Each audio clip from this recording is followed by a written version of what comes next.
The world that we're living in today hasn't been progressive enough to pay attention to children who are academically more declined. That's why we see a lot of cases of students finishing their high school much later than their peers, or even dropping out just because they were dismissed of their struggles and forced to follow the traditional school system that sooner or later won't tolerate them any longer. Thus, we believe that by abolishing age group primary and middle school years and classifying them by competency and intelligence, it would reach the goal of more efficient learning. We will elaborate that much later. Now, we want to discuss why the status quo of today's world is not enough. We know that even in Indonesia, it is standardized to the core, like the education system. There are abundance of material, but they move on so fast, and the teachers even refuse to slow down for them just because the materials is slow abundance. And even in Indonesia, we know that there's this system of 60% teachers teaching and 40% students teaching themselves. And as they get older, the system will burden more on the students. That's why it's so messed up. For the system, we have two mechanisms that we will elaborate. One, we would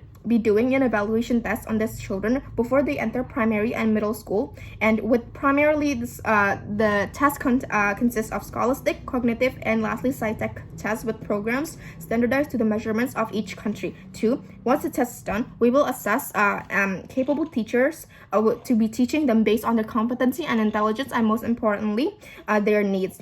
If this teacher will teach group A of lower intelligence and competency groups, and they will focus more on the comprehension while guiding them on their own paces, and while they after they succeeds to understand this one, they will be moving on. And group B, well, with higher intelligence and competency students, would focus more on advancing these children with these new materials and guiding them into a healthy competition. Now, we have two BOPs that we can prove here. One is that why is this okay? Why is this okay, and why is this more efficient? And two, why is this not problematic at all? There are two parameters to prove this. One, social development, and second, effective thinking. First BOP.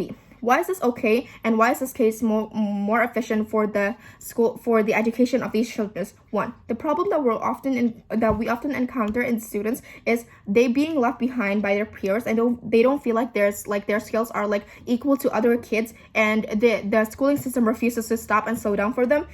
So that's why, as a result, they often get left behind while the schooling peers moves with the upper class, or even worse, they ended up dropping out just because of that one problem. And we know in and every country there are classes problem. In Indonesia, there are lower, middle, and higher class. The most vulnerable ones is lower and middle classes, because they often aren't able to pay for extra lessons to keep up. So there is literally no way for them to keep up with this abundance of material outside of school. That's why it's the system is so important. Efficient with the schooling system, it would be okay and would be even more efficient because of 2 points. One, personalized learning, and two, self-esteem enhancement. One, personalized learning. Students can receive instructions and learning their material with their that aligns with their ability and needs, and can go with their own pace without the pressure of the school system, resulting them into a better comprehension and completely competency as well as intelligence.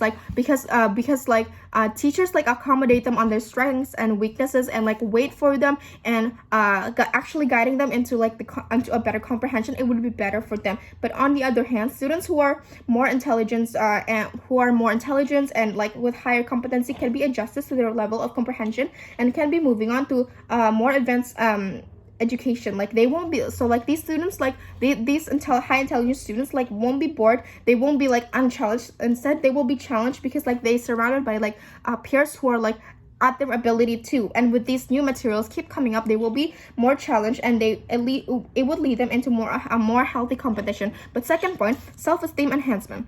We know that in today's world, the schooling system, the students who are lack behind in intelligence and competency and comprehension are often ridiculed and made fun of. They lose their appetite to learn at the end of the day. But with this system, that problem will be abolished, as they will take a look around at their peers who are just struggling as them, and they will think, oh, they're struggling too, just like I am, so I don't need to be insecure about this. And this reduces age stereotype as well. Because why?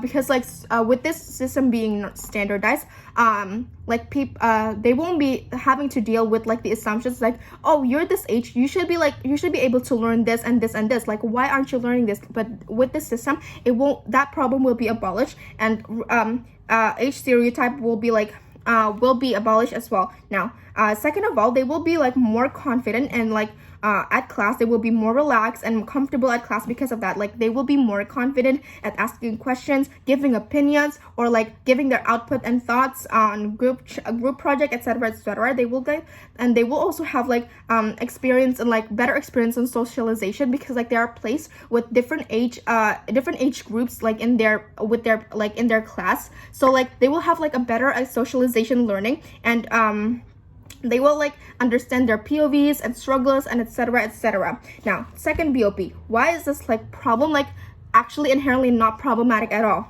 Like the worst case scenario that the opposition could have made is like these children will feel more insecure. They will feel like they're not enough. They will think, oh, they're in the same age as me, but why aren't I the same age in the same group as them? But we will think that it won't happen, that problem is like so unrealistic, because with this system being the standardized normal, that won't happen, because with like group B, with children who are group B compared to children who are group A, like they will just think them as like their friends. They will think them as like an upperclassman. They will think them as like, oh, I should be looking up to them because they are like in a higher class than me. So like that's like they will think like that, and they won't like be insecure at all. Instead, they will because they are in a comfortable environment, like who encourages them to be on their own pace. They will feel like, oh, they are like upperclassmen, I should follow them, I should respect them. So that's why the link back to this is like